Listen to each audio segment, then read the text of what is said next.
did Colossus shape the future? We remember the Colossus machines at Bletchley Park for two reasons. The first of those is, of course, its impact on the Second World War. The arrival of Colossus massively speeded up the process of breaking the Lorenz cipher, Germany's most high-level code. And as a consequence of that, the Allies were able to read a lot more traffic.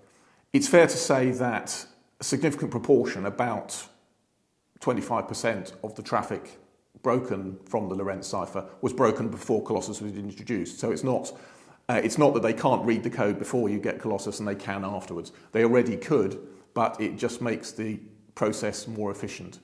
And this is particularly important when the Germans go from changing their key settings once a month to changing them every day.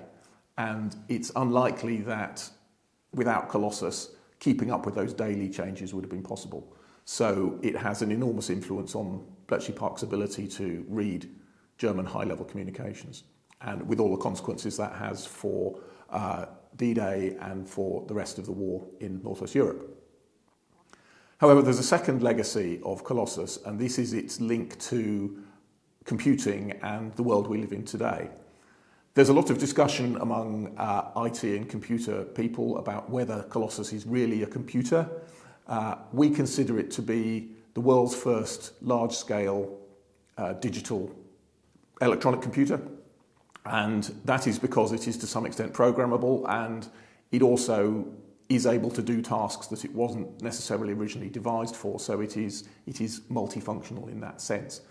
However, at bottom, it is a single-purpose machine. It was built to do one particular job, and so it's not a computer in the sense that most people would understand a computer today. However, it does have a direct physical legacy to modern computing in that after the war, Max Newman, who had been running the Newmanry where all the Colossus machines were maintained, went to Manchester University and worked on Britain's early computers, the Manchester Baby and then the Manchester Mark I. And he actually took not only his knowledge and experience of Colossus, but literal Colossus components to Manchester with him. So there is a legacy of the machine, both physically and intellectually, in the first British computers.